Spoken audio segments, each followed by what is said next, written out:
Hey, this is Winston Zeddemore, CEO of Zeddemore Industries and member of the original Ghostbuster team.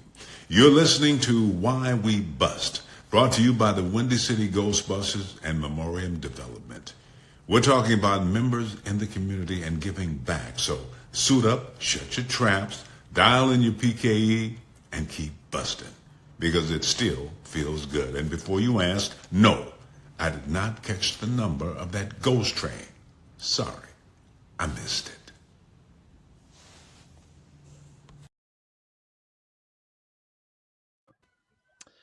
Hello, everyone. The Windy City Ghostbusters are proud to present the preeminent show focused on the charitable side of Ghostbusters.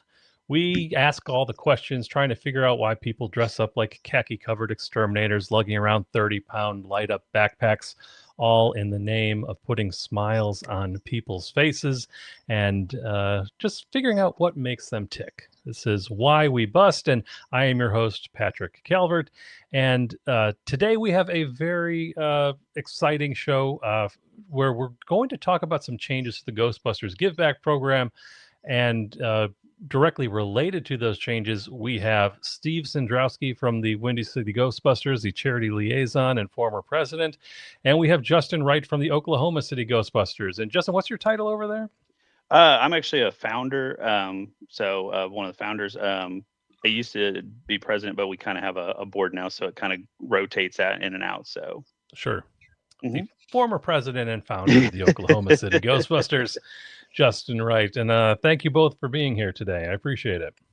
Yeah, absolutely. Glad to be here. Yes, awesome. So, Thanks for having us. one of the things here in season 2 of Why We Bust, we're sort of splitting the show in half. We're hearing people's stories. Um, one episode, and the next episode, we're going to take some deep dives into sort of, the just how exactly teams can improve the way that they fundraise, the success of their franchises, really just spread a lot of the knowledge that groups like Oklahoma City, Windy City, and the folks out in New York and Virginia and all over the country. You know, there's a lot of collective knowledge out there, and mistakes that have been made and ways we can learn. And so that's what I'm trying to focus on here. And the first thing I wanted to talk about this year was the toy drive that Windy City Ghostbusters put together, and I was really glad to see. It, Justin, your group every year gets a lot of social media attention for their toy drive. Yeah. It's a little bit. You're one of the very lucky franchises that has a 59 Miller Meteor out there, and yeah. and what do you call your toy drive? We call it the Phil the Ecto toy drive. That's right. So those pictures of you guys just cramming that 1959 Cadillac with toys every year is a lot of fun to see there. But so I would like to start off with kind of going over some of the changes that happened to the Ghostbusters Give Back program, and some of them were directly related to the fact that groups like yours were doing great things with toy drives, and there wasn't a great way to represent that within the contest itself. And Steve, I know you and Justin, I know you both kind of had some communications back and forth with Ghost Corps, and Steve, I know you were, sort of working side by side with that team, trying to make sure that the representation was fair for all the teams that are doing work that isn't necessarily always just cash driven. Yeah, and that really was at the heart of it all, right? Was that you know measuring what everyone's doing monetarily is amazing, um, but there's so many teams out there that do this other type of good and do other types of donations, whether it be toy drives or whether it be pet food drives or whether it be clothing drives or what have you. Um, and there was no way uh, for the way Ghostbusters Gives Back was previously designed uh, to really quantify that and to acknowledge those teams that do those kinds of events, do those kinds of drives. Um, and so, I was kind of put into this unique position of being able to talk with Eric Wright at Ghost Corp, um, be a part of those decisions, be a part of those discussions, where I was just kind of like, look, we're doing these good things. Our team, collected a ton of toys for the toy drive. I know Oklahoma did. I know New York did. I know all these teams really donated a lot of toys, but you know, we can't count those. We can't count the funds because of the way uh, Ghostbusters Gives Back was set up through Sony, right? Hmm. So how do how do we find a nice happy medium that still, at the heart of it, just shows what everyone's doing? And uh, we all kind of came up with this. Um, I was talking with Eric. He then went to his team at Ghost Corp and Sony, and they sat down with the people over at Sony. Uh, Jason Reitman was a part of those discussions. Gil Keenan was a part of those discussions. Oh, wow.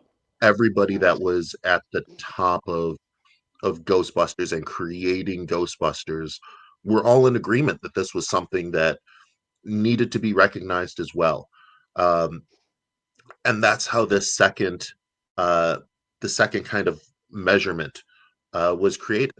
So now, in addition to you know measuring who's the top fundraising teams, who's raising the most money as a group, we can now quantify, hey, look, Windy City Ghostbusters collected this many toys. Let's show that as Oklahoma City collected these many toys. Pennsylvania collected this much. And so now everybody kind of gets to shine in whatever way they get to shine, whether they're a fundraising team or whether they're a donation team, a physical donation team. Now everybody's gets a chance to really show what their team does in a much better and a much more holistic fashion. Sure. And Yeah. I think one thing that I was really surprised at, Steve, um, was how much attention and priority this was given within Ghost Core and Sony itself. People are paying attention to it. It was huge. And Yeah. I think the other huge thing to come out of this was they adjusted that matching goal. I They did. Can you go They over that a they little bit? adjusted. Yeah, they so in addition to um now measuring the physical donations for like toy drives, um they upped the matching goal. Like early, I believe it was November, all the teams collectively hit the $250,000 matching mark. Um, and then once we passed the holidays, I think we were at over 300, almost over 400,000, something like that. It was crazy. Yeah. Um, and Sony, in the same discussion, decided to raise their matching goal to 500,000, uh, collectively, meaning uh, in theory over $1 million can potentially be raised via That's this nuts. campaign for charities, Um, which is amazing. oh yeah. You mentioned it briefly. Eric, everyone at Ghost Corp, Sony, when they realized that this was a, a nationwide issue with teams not being able to figure out how to be recognized properly, they immediately went in and started these discussions. Um, from the time I first reached out and started talking to Eric to the time that a solution was figured out, it was maybe a week. It was maybe 7 days that it all got figured out and hammered out, put through Sony Legal, all this stuff. And then it was additional time before it was released, and the website was able to be updated and recoded and stuff to add all of it. But they really are listening. I know sometimes it feels like Sony's this big nebulous Right. cloud that we all just kind of work under. and get to play in their sandbox. But they pay attention. Eric listens. Ghost Corp listens. Those guys truly do have a finger on the pulse of what's going on, and these changes to Ghostbusters Gives Back is a huge sign of that, and I commend them for it. I do as well, and it's Justin, the idea that Sony put 250K up front on this whole thing, you don't put that number up thinking it's going to get past the first Right. half of a year. Yeah. And that's just a testament to what's going on. How has it been for you all in the Oklahoma City group as far as keeping things organized and participating in this Ghostbusters Give Back? Has it given everybody a little boost in the arm? I think, yeah, it has. It's kind of a, I think that's probably a better way to put it, boost in the arm. It's kind of made us, I think, work a bit harder, to get more toy drives, also planning, earlier, and then also setting for future, for the future of any toy drives, and now possibly, fundraising as well, since the news now. Um, but everybody was just excited in our group that Sony had decided to do this, that they're finally recognizing this great fan base, and that all these everybody in this fan base is actually doing something good for their community. And that was just great that Sony could just recognize that, and just I don't know, I felt like it really gave us a boost to work harder. Yeah, I'm excited for what's going to come in June, because I have to Yeah. imagine if there's not a war breaking out, which unfortunately, who knows at that point. But this could be a national feel-good news story to pick up on. $1 million being raised collectively by a bunch of Ghostbusters fans is just it's crazy, and it's a lot of fun. And I think there's room for people to have fun with it. And I'm excited to just see where this thing goes over the years, because it's such a success right out of the gate.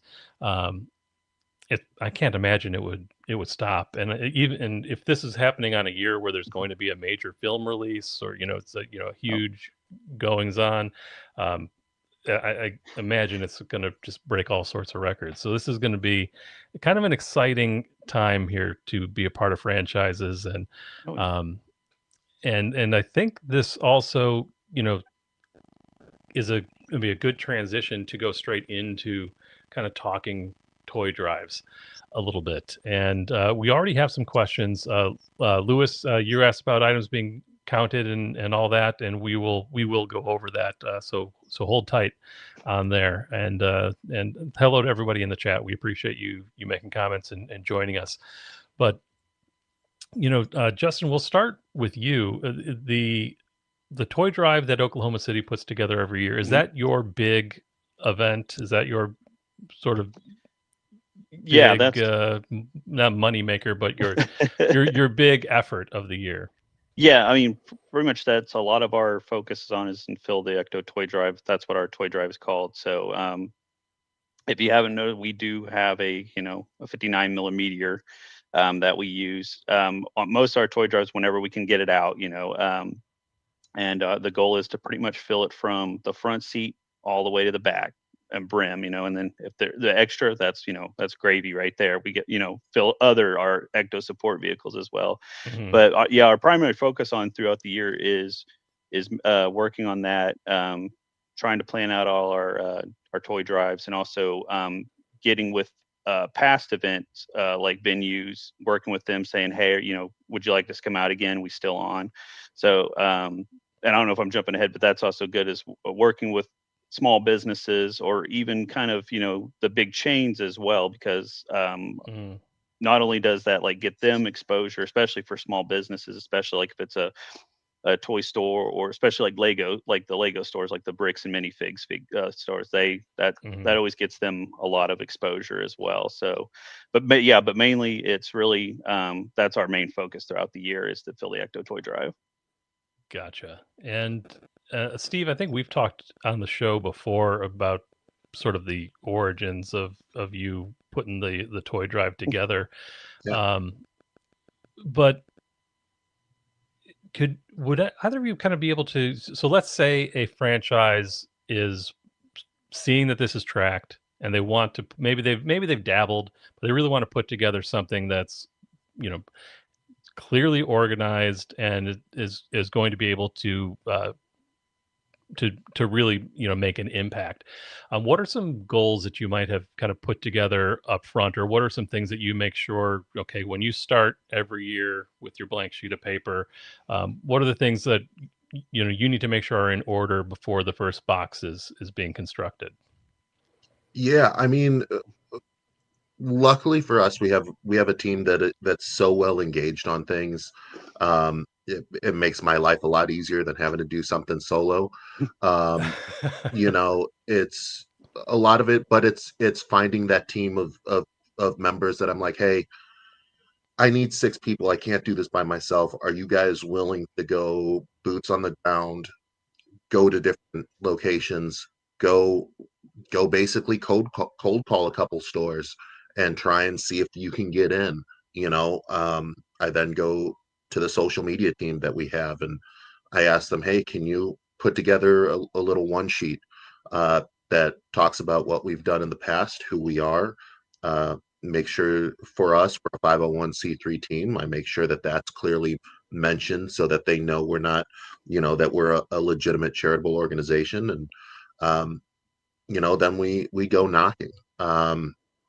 And usually we start uh, middle of October. I know October is everyone's busy season, um, but in order to get everything in place ahead of Thanksgiving, uh, you got to really start working on that then. So that's during Halloween time. That my focus is on Christmas already.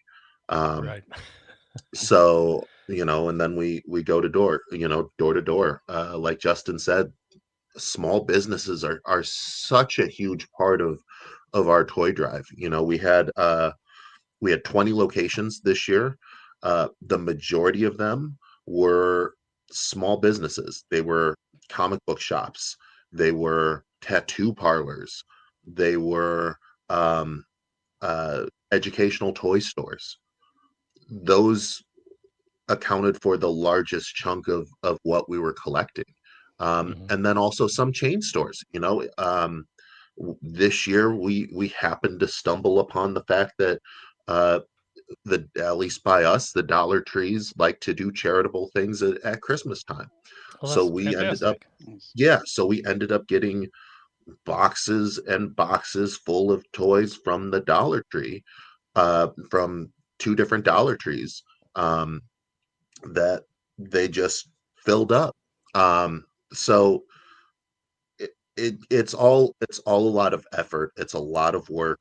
But once you see those boxes start rolling in and you start adding them all up, you know, yeah, you may have a store here that only, has 5, 6 toys in it, and that's okay. The way I look at it is those are 5 or 6 more toys than those kids will have gotten otherwise. Sure. So our first year, I want to say we had like 1,000 toys collected, and that was like 3, 4 years ago. And now we're over 6,600 toys collected, and I still have 2 boxes that we got late that haven't been counted. Um, so it's building and growing and staying consistent with it, and that's the biggest key I found. Steve, you're playing with those toys. That's the real reason it Yeah. hasn't been delivered These yet. I But will neither But confirm nor deny. yeah, I'm saying that, yeah, like I agree, that can be a problem when you see some of those toys. Like, man, those are some cool toys, but you resist the urge. Like, so. Yeah. Oh yeah, it's luckily the one comic book shop in the area, it's I'll give them a cheap plug. It's Amazing Fantasy Comics in Frankfort, Illinois. They donate boxes full of Funko Pops from their overstock oh, that that's great. they're like, we'd much rather donate these than just sit on them for another year. and so we got like 200 Funko Pops from them. And so it's really cool to see those kinds of things, and the businesses then as well buying into what we're doing. Then Mhm. it's not just the customers, it's the store owners, it's the managers. They're all like, yeah, what can we do? That's great. Justin, do you have anything you'd like to add from your experience there? I mean, similar to Steve there. I mean, I got with, especially, I think kind of we have the same school of thoughts there on, especially with our group, like, getting in our especially amazing team. I have to give a shout out to like Grant Smith, who's our event coordinator, who he's the one who he's actually helped set all these up because he's been really organized about getting all this stuff set up for toy drives. So um, he just doesn't like to talk on camera. So but he like a lot of stuff goes there. He reaches out to him. Of course, we're not yet a 501c3, which that's a goal of ours in the future to get there, which that can also be a hurdle, especially people like, oh, you're not that, then why do I want to give this to you? Where's good? So we always like to give out our charity, which is Citizens Caring for Children. They are a 501c3. They help out with the Oklahoma City DHS here in Oklahoma. And so we like to give that information to show that if you have questions, reach out to them and they'll tell you that everything is going to them. So, so we always try to Sure. make sure that, and that's kind of especially hard with like fundraising too, especially like, oh, we're going to give you money. Where is it going to, so that's also the one of the struggles, but definitely hitting small shops. But some of our best ones we've had with the Sam's in the Oklahoma City metro area. We got with the store manager was like, yeah, that's great. So he's like, well, we said we'll bring out our Ecto, our state. We have like a 25-foot State Puff as well. So that Mhm. you see in that's like people like, well, what's going on over there? So you kind of like a Right. moth to the flame. You get people, and then they start asking questions. And if they can't, maybe they can't donate as well, they'll like, all right, well, when's your next one going to be? And so we're like, we'll tell them when the next one's going to be, or follow our Mhm. social medias. And that's where, we'll be next. So you can, see us then and, donate a toy. Yeah. Presents of the, I would say the Ecto definitely attracts more as well. So everybody sees, the lights, and Yeah. it's just, it really just, I mean, the people of all ages, and maybe if they don't even, if they don't are, not Ghostbuster fans, they still want to see the car. And then that gets us engaging with people out there saying, oh, here's what we're doing out here. We're having a toy drive for a good cause. We don't try to like force them, but it's when, especially when you're talking to people, it's like a cold call. So you're selling, you're pretty much, you're trying to sell the toy drive here, and to try to get people to help. And but also the main thing is, we don't want to force people like, you better donate, or we're gonna Mhm. release ghosts in your house. So but also I would say the surprising well is just some of the random toy drives that you wouldn't think would do anything end up being the best. Like we had one, we kind of have done one some around the state up near Tulsa. uh it was in a parking lot next to, I believe, a Target, because Target, when they didn't partner with us, so they said we could, you or the whoever, they owned it was an abandoned restaurant there, and they said we could use the proper, the parking lot there, and we just had signs up, and one of our best like donations like came from that, just people just showing up, going to Oh, Target, buying just something showing and up to drop, the parking lot just showing up, with a yeah. toy? So sometimes people will just show up, so but Mhm. I don't know if the Ecto had a big thing with that, or just, but because the Ecto was also out there as well. So That's and, and being right from that Target, people see you going into the store, maybe they pick yeah, something up and bring it out afterwards. That's a right. a pretty solid idea there. Because And, yeah, because yeah, go ahead. I was to say the Sam, especially people going in there, buying. Of course, you can buy toys in bulk, or whatever. But Right. we filled at least two big like pallets worth of boxes, like boxes that you'd see like big fruit in or whatever. They were like, we Sure. had two pallets worth to take that night. So and Very and cool. and honestly, that's a real thing, when people see what we're doing and see like Ghostbusters, it's immediately an eye catcher, yeah, and they're like, what are the Ghostbusters doing here?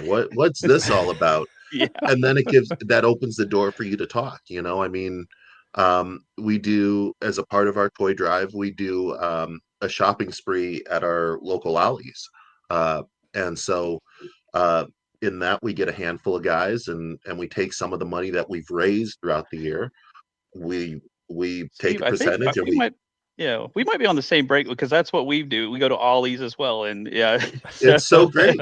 Yeah, it's such a great thing. It yeah. maximizes the bang for your buck there, and we go during their member event, so Mhm. it's everything's even more discounted, so we can get even more toys. And Oh yeah. uh this this past year, we were walking through the store, and we had people asking, Ghostbusters, what are you doing? And we tell them, we're collecting toys for the La Barbita Children's Hospital here in Chicago. And Mhm. people were handing us cash, to be like, here, go get some more money, go get some more toys.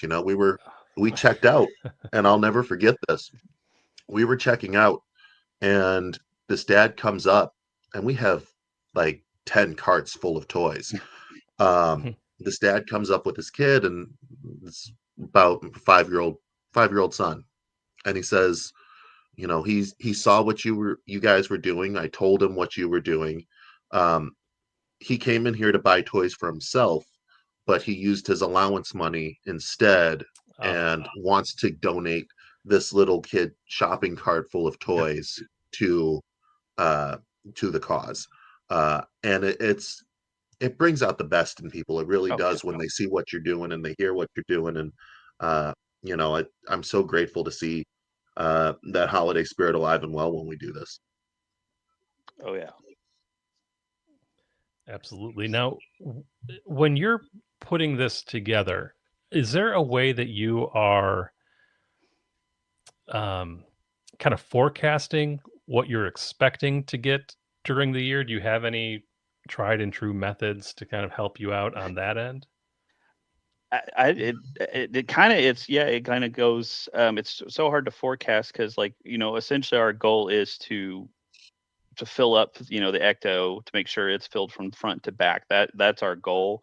If we can get there, we that's great. And if we go over, that's awesome. So I mean, we at least try to like what here's our figures from last year. So we would like to beat that. But if we at least fill the ecto up, then I think we've done our job for the year. But to me, it's hard to really forecast because we've had some events that were great, and then the next year it was kind of, it wasn't as a good of a turnout as we hoped for. But Right. Yeah, and it's very much the same here. It's, you know, obviously every year I put on the table with my toy drive team. I'm like, hey, this is what we did last year.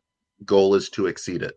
Um, yeah, that's us at doing our nice. alley shopping. It's like, last year we did this. This year we did. We're going to do more. So, um, but you just can never tell. It all depends on, you can kind of look at how the economy in general is doing, and try and make assumptions of as to how it's going to be. But like Justin said, there's events that we'll do that sometimes, we fill up 3-4 boxes one year, and then the next year it's a box and a half full. So you just kind of hope and pray that it all works out. But there's end of the day, it's out of your hands. Absolutely. And are you guys able to track it all along the way? Are you doing kind of counts midway through, or do you have sort of a cadence, or is it all we pick it up on this day and that's when we get an idea of what's actually there? Yeah, I mean, for us, it's just we count it at the end. We set the pickup date, and when I get the boxes, my spare bedroom becomes the toy counting central, and I put them all in piles, and just sit there and empty each box and count them, and as we go, and keep a tally mark. And that's it. Occasionally I'll go to certain stores, and every store I go into, I've got business cards, so I'll give them a business card and like, hey, if you need the box switched out, let me know. Um, but occasionally I'll take a look and see what. Um, yeah, we have uh we partner. my real job, weird to say, is I'm a professional wrestler. So the one company I work for here in the area, Rocket Pro Wrestling, they do every December. Their show is a toy drive show, and I'm so grateful that they've decided to partner up with our team, and do that as a charitable thing, and so that always gets counted first, like Joe said in our the comments, but yeah, and that's always kind of a nice little forecast for me, actually, is seeing how that first show of the year does. If that one comes in pretty heavy, I know we're going to have a decent year.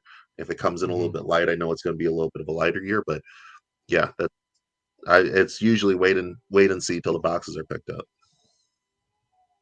Yeah, I mean that's kind of like which that's good. We've been talking about trying to do like boxes around the city or something like that, but I think kind of with us not being a 501c3, it gets a little kind of next thing we know that it's just ours would be full of trash because because like but no we at the end of the event one of our members Jeff who's actually the current president right now he has a big old like garage workshop area, so we're able to store them all there, and after every event he'll go in there and count them all and after each event, so we have kind of a running tally throughout the year, and then that I guess kind of will also give us kind of like what do we need to hit harder or we hope hits was going to be as good, because a lot of the times our Sam's one is really good. That usually kind of puts us over, and then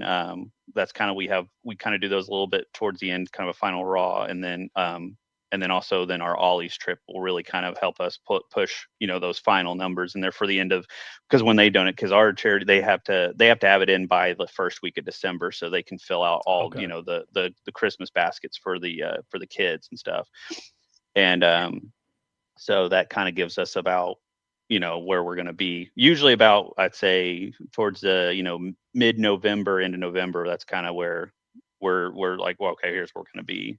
But I know we're trying to, for this year, we're trying to partner up with can't give too much away to something big because we're still working it out right now, so we don't want to give away too much, but we're trying to do something big, so it would probably be our biggest event we've done. So Very cool. That's All awesome. right. Well, you'll have to come back and yeah. fill us in on what that is. Right. When you I'm get not. all the Yeah. Like I'm logistics not. figured Yeah. out. So I'm just like nothing is set in stone yet. But we're trying to work on. Yeah. I think Grant's has got his irons in the fire, trying to work work it all out. So I love it. I love to hear that. And Lewis Causey in the chat has been throwing some good questions at us, and this one we've talked a little bit about. How are the physical items counted? And you're welcome to touch on that again if you'd like. But also, I think that second half of the question is good as well, as far as paying attention to what each item's costs, and is that important for the drive? So I can touch on that a little bit from the discussions I've had with Sony, at least, because that's more of a gives back kind of a question. So the total cost of them for Ghostbusters Gives Back doesn't matter to them. Just the way that their accounting is set up on that, it doesn't matter how much the toys cost. But they will require like a full total amount of how many toys and how are donated or were donated. That I know for sure. So I would say just send that in. As far as I know, you don't need any kind of specific pictures of it. I think they're kind of working honor system on that. But that again, that may be something that they change in the future, because this is all a very fluid process for everyone. I know for us, it's a hand tally of everything. Like I said, and when it comes to cost, it for us, we use average cost of everything. The reality of it is with 6,600 toys, the Yeah, logistics of you can't of go through that. getting blue book value of every single Yeah, toy, that's and trying to find it. And then there's, then you've got older toys as well that aren't currently on the shelves and that get donated from like comic book shops and stuff or hobby shops. And then you've got to go on eBay to try and find it or figure it out on Amazon. So the easiest thing we've done is um, just kind of figured out the average value per toy. Um, for us, we had we definitely had dollar store items, but we had a handful of video games. We had um, some like Apple watches donated. Like we had some crazy high Really? value. wow, yeah. Yeah, we had like three children's like Apple Watch things. Um, Hmm. just crazy high value Mhm. items. So for us, we kind of figured out the average value per toy was about $10, um, which balanced out, and that's for us that ended up being about $66,000 worth of toys.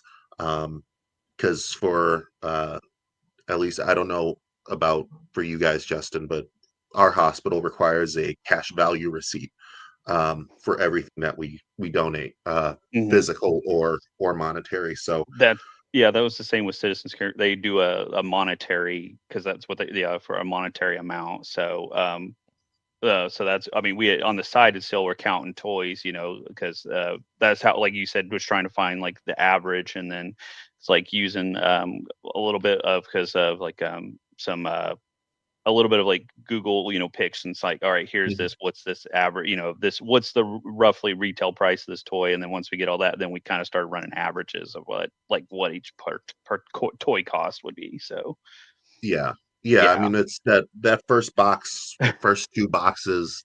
That's the okay. This is the baseline of kind of what yeah, everything costs. This is the Hot Wheels. This is the action figures. This is the whatever, and then we just kind of go from there. yeah. This was the first year that I was able to help with the unloading of the toys at the hospital. And Justin, it was about -6 degrees, Oh, It was outside, it was a and lovely Chicago winter a day. little it Chicago was balmy -6. oh man, your fingers. Right It off was of the so lake. hard to Yeah, just hold on to the Oh, boxes. And it took, what do you say, Steve? At least 45 minutes to yeah. unload all the toys from the U-Hauls and pickup trucks. We And had we had a full 10-foot U-Haul that we loaded up. And then we had half of a 8-foot trailer, I think, or a 10-foot trailer, whatever that was. let's say Um, 10. yeah, half of a 10-foot trailer filled. And they had, we had 6 people there, 7 people there, and Hmm. and Plus they had helpers and all volunteers from yeah. the Oh, yeah, from they wow. the had all hospital. the hospital volunteers, and the giving manager at the hospital was out there Yeah. helping unload. It was all hands on deck. It was still 45 minutes. So And every time we came back in the room, I mean, they had a whole like classroom type area just filled with these toys, and we were turning so many heads because they just assumed it's got to end. And I then know the it's elevator gotta end doors would open, and somewhere. it's code, here we come again. And it was I think I thought I was just a janitor. I was wearing my Ghostbusters 2 gray Yeah. flight suit there, so I think someone looked at me and said, "Are the Ghostbusters still here?" I was like, I'm one of They them." said, But it was I it was nice to send the text to my contacts at the hospital and be like, hey, just so you know, we're coming with a U-Haul and a trailer and a pickup truck, and just be prepared for this. And they're like, yeah. okay, we'll be waiting. So That I mean, it was a lot of fun. not as you know as big as y'all drop off, just slightly. Ours was but like the volunteers there where we do our drop off, because it changes. It's always changed years. Years like one year it's downtown Oklahoma City, then one it's on the outside of Oklahoma City. So it's just wherever they can, because they rent a building, just a big empty warehouse building. And so, Mm-hmm. but we tell them, yeah, hey, we're on your way. And they usually have a lot of their volunteers out there with like the carts and stuff. And so, but we kind of also sometimes just do just a like a, fireman bucket kind of deal Yeah. where everybody's just kind of going in there. And then we, but it's also, of course, during the winter, we all try to wear our, if anybody's got, Santa hats. So we try to do that and try to do a little bit of, some Ghostbusters too, a little bit that. But now since Frozen Empire, we wore a red. This last year we wore a Oh, red right. jacket, and so our red coats, and so which it wasn't as cold because normally it's sometimes a bit cold and windy here in Oklahoma as well. So, but it was just nice that they were always expecting, because a couple of times they weren't expecting us to have that much. So then this time Mm. they had all the volunteers like waiting for us to come in. So, and How they did you usually It's go give us always about like our getting own. them? Yeah. Huh? I was Oh, just saying, sorry. it's always a great feeling to see that. Oh yeah. But we usually will Yeah. pull up in the Ecto, and it's all full, and if our overflow will be in the usually the Ecto support vehicles as well. But usually, just when someone opens that Ecto door, they just have to be there because they're all just gonna just fall out. It's on the side, right by like when we open up for where the gunner seat is. So I love it. We got to see video of that next year, Justin. yeah. But how did you get that partnership, Justin? Do you mind me asking? Because I know you Um, mentioned it is a challenge not being a 501c3. yeah. What did you do to help partner up with them? So originally, we had partnered up. Well, we tried to partner up with Toys for Tots like early on. 'Cause I think this was kind of right before COVID hit, and so we tried to do Toys for Tots, but we never heard from them. And then later on, we realized they don't really, from what we understood, they don't really start reaching out or do anything until like I think November or something, somewhere around then, from what I remember. And then I can't remember specifically. One of our members had heard about Citizens Caring for Children and about how they provide clothes, toys, supplies, all school supplies, all that for the foster kids in Oklahoma City. And so we got with them, and they're like, "Yeah, we do a Christmas to fill up for to get Christmas lists." And so they partnered with us. They took a chance on us, and it just has kind of blossomed from there. It just was simply like just a phone call, calling them up, saying, "Hey, we'd like to do a toy drive, for y'all," and they took a chance on us. So and I felt like it's grown, it just keeps growing every year. So Yeah, and I think you called it out with referring to them as cold calls, just like a sales job. But you have to ask, expecting a no, but just you have to just keep asking, because you're going to catch somebody at the right time yeah. in the right mood, and you're going to get that yes.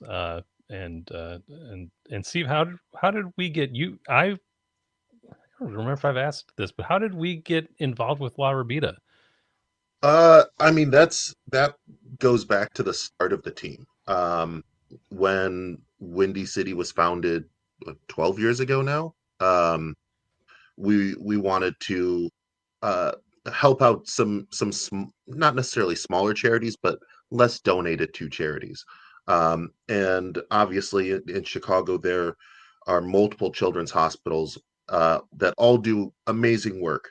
La Rabida, on the other hand, um, they don't get the attention as the other ones do. They also work on with special cases, and most of their patients can't afford to pay for treatment, so they're really doing a lot of essentially pro bono work and getting reimbursed by the state. Um, Hmm. so combined, La Rabida made the most sense uh, for us to partner with, and it wasn't.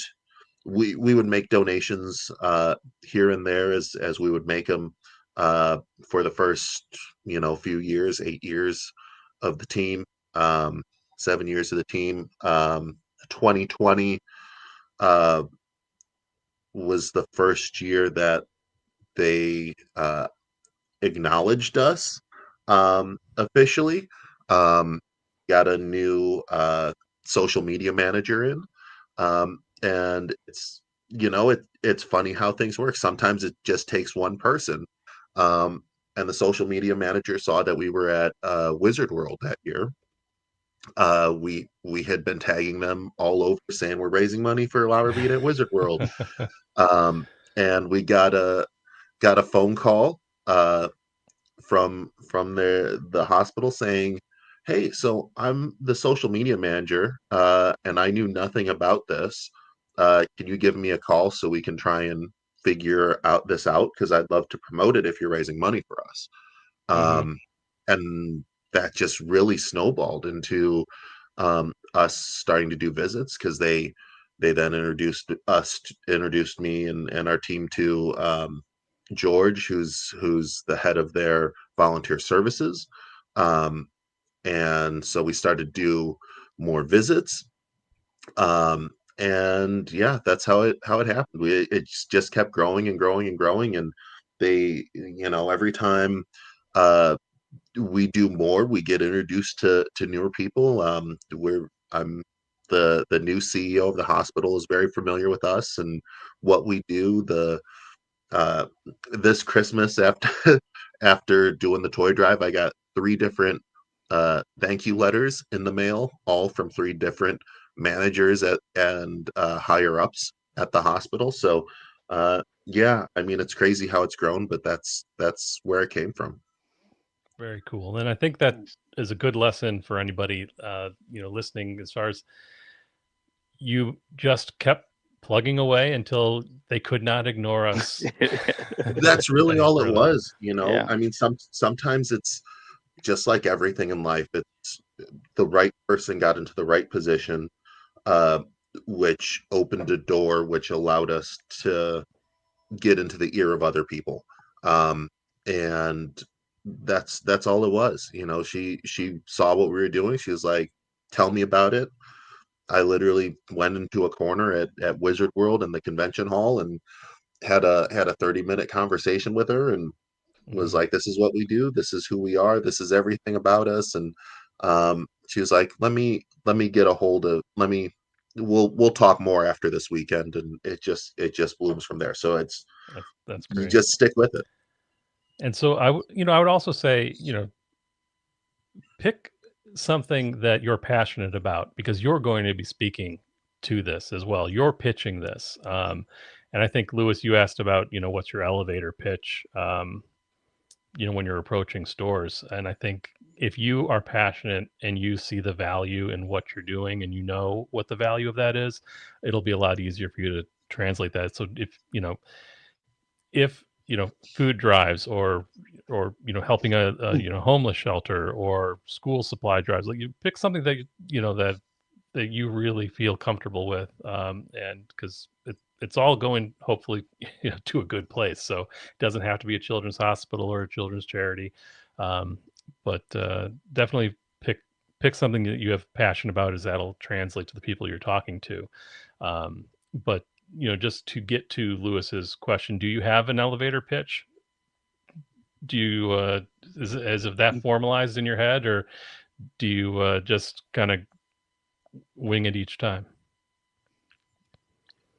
I mean, I'd have to ask Grant on his, like, pick his mind, but I think he kind of goes in with a little bit of kind of just a hey, here's what we do, kind of more because he goes in real professional with it. So, but I think it's just, we go in and we're it's not like we're not going to take, it's like a no friends, but you just kind of go in there and put yourself out there a little bit of what you're doing. And I mean, like they said, the worst thing they can say is no, but then you move on. And that's also kind of if also to add on about, even though not an elevator speech, but also don't get frustrated that they said no or it's not going well for you. Just like you keep going on, because no matter what amount you're bringing in, that's going towards something. So if that's going to bring happiness to at least one person, then I think you're still doing your job there. So Hmm. That's such an Very. important key. Like it, and I think I, I've been doing this a long time with the team. And I try and always instill that to the newer members. Is like, we may do an event, we may be there for a few hours, and we may only raise a little bit of money, but it's like, hey, that's more money than we had coming into this, right? So even if you raise $5 at an event, you collect one toy. Okay, that's $5 more than we had going into this. This is one toy more than those kids were going to get going into this, right? So, you look for the wins in it. They're not always going to be huge wins, but like appreciate the fact that whatever you're doing some good. Right. Oh yeah. And I have to imagine that as people see this happening on a yearly basis, they go, okay, these guys are packing the ecto again.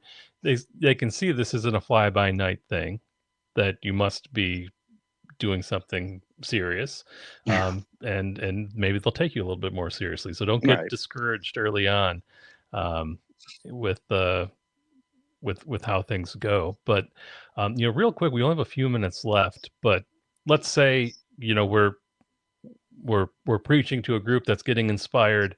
Are there any hidden costs, things that you weren't expecting to have to ask the team for a little bit of uh, extra fundraising money to kind of help get this off the ground? Yeah, you'd be surprised how much wrapping paper boxes cost. Mhm. Because that adds up real quick, along with the tape and the supplies just to make it. Um, for us, we're on a much larger scale, um, so we have to rent a U-Haul, and so that's a major cost because we don't have the 59, right? So Sure. um, we can load them into So, but others, if you but want they're to loan it to us, Justin, just Yeah, yeah. I mean, gotcha. we'll team up. I'll give you Raul's contact, and yeah, yeah, we're not we'll going to try pay to, for a yeah, trailer. yeah. Uh, You got to drive. yeah, those are the most like expensive things. I mean, it's time. You have to be willing to spend a lot of time on it. Like it is for me. I don't know about you, Justin. It's all consuming for me for about 2.5 months, Yeah, and it's super stressful. Uh, but at that drop off, it's all worth it. When you see the fruits of the labor, and you're like, oh, okay, yeah, okay, all right, that's yeah, why I was doing all this work. It becomes worth it. So just know that going into it. yeah, yeah. I mean, exactly. So, I mean, that's why we do it. Like trying. I mean, a lot of you know, we're fortunate to have some transport vehicles to do all this, but mainly the thing we ask for is like it's time, and that's a lot of time, and a lot of our members will even if they can't provide like the transportation or time, especially when we're doing like during the Oklahoma summers or anything like doing a toy drive, like we'll have guys that'll just bring water or cases of water or something cold and some food or something we'll buy for each other. And then if it's mileage we have to drive sometimes, we'll reimburse, if they had to drive, some gas money or something like that. But the majority of things that, we is just time and just being out there. Cause like sometimes you're going to be out there for a while and it's gonna, it's Yeah. going to be, it's going to be toll, especially, if you're wearing your pack as well. And, sometimes you just can't put it down and, you just kind of power through. But like Steve said, in the end, it's all worth it in the end. So, Very cool. Now, do you guys know? And this is me asking a question. Patrick from Chicago has a question. Does a place like Amazon, or are there any of those stores where you could link somebody that wants to donate, like with a QR code or something, to to a cart or a wish list or something, where they'd be able to, hey, I like what you guys are doing. I don't have a toy with me. Let me buy you one and have it delivered to a safe location that you're collecting stuff with. Is that something anybody's done, or are you aware of if if sites like Amazon can do stuff like that? I think they can, because I know citizens like our citizens, they have an Amazon wish list. So does Flower Vita, yeah. Yeah, so we kind of for right now we let them do kind of their Amazon wish list. So if it's people outside kind of donating to that, but I mean that's a good idea. Like in the future and stuff, if like because we do have we have our business cards that have QR codes to our social media, and then if they're trying to make a monetary donation to this, that has our right now we use a PayPal account to, for that Mhm. as well. So Yeah, for us, it's very similar. Where we'll direct them to Larabita's Amazon wish list, um, but we have QR codes on at our booths, at our tables, on our those of us that have business cards, or on our business cards, that all go straight to a link tree, and the link tree has all that same information. It has a direct link to Larabita's um, wish list. It has um, it's set up so you can just make donations via the link tree as well. So yeah, that's kind of how we deal with it here. Very cool. Yeah, and I know Lewis in the chat was asking about, you know, how people can donate all, when it's not just cash. And I think that helps. And Lewis, just, get a QR code or something, and you can bring that with you to events and have people scan it if Link they're not trees are super yeah, easy to Linktree, set up, yeah. and once you get that set up, you can connect it to your social media. You can connect it, if you go onto our link tree, at the very top, it talks about it has a link to La Rabita and who they are. So we can say, we'll just scan this. It's the first link on there, and you can read straight from their website who we're raising money for. And then, everything else that we've got, links to our social media, links to, we have some of our ectos have individual fan pages, and those are linked on there as well. So, like, Linktree is the biggest key to doing something like that. good advice. I appreciate you guys sharing that. And really, we're kind of coming up on time here. I want to give Steve a minute for a special announcement. But before we get to that, do you guys have any kind of final, you know, takeaways, or is there something you learned this year, this particular drive, that you're gonna be using next year? And you I can mean, say Justin, no. you can go first. yeah, Just I keep mean, on chugging. I'm I putting you think on it's the just keep, spot. yeah, I know I think it's just keep on, right, keep on chugging. I think kind of what we're doing right now, I guess, if it ain't broke, don't fix it kind of deal. But, Right. we're also trying to, kind of see if we can't, do more and try to get something bigger. So that's why, some of the stuff we have on the horizon is, hope that goes through, then that's a potential, just something for the future to help us, be better and make this thing, bigger and bigger every year. So Yeah, and it's very much the same here too. It's a lot of, what we're doing is working. So there's not a lot that really needs to be changed. It's the minor adjustments and finding, you know, this was the year we found out that about the Dollar Trees, for example. So next year, okay, well, everybody that's on the team goes to one Dollar Tree and cold calls a different Dollar Tree. Sure. Just small minor adjustments, but it's just staying with it and just being committed to it. Like that, the first year I think the actual number was like 783 toys collected, and it's just okay. Like, it's going to keep growing, but you gotta believe in what you're doing in that cause, and that's luckily that's what the team does. Perfect. And okay, so if everybody is still with us, Steve, I know you kind of want to, Justin, you teased something a little bit earlier, so time for Steve to tease something without being able to give away tons of right. details as well. Yeah. So this is super exciting. I can't give away too much.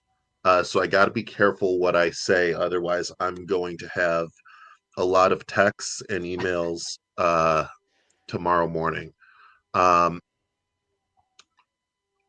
I'm excited to say that uh, Windy City Ghostbusters um, will be partnering up with Ghost Corp to have an auction on eBay very soon. Um, in my discussions with Ghost Corp, some things came up relating to other things, and um, things we're very close to announcing this, but stay tuned to the Windy City social media on this. When it comes up, it's something I'm super excited about, that I think is super cool. It's something that is a I can say that it is a one of a kind, one of one Ghostbuster collectible, um, that has never been available for sale or offered or available to the public, and will never be available again. So keep an eye on it. Hopefully within the next week or so.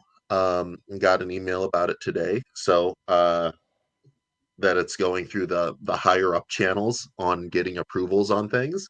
But keep an eye on our social media. This will be a huge one.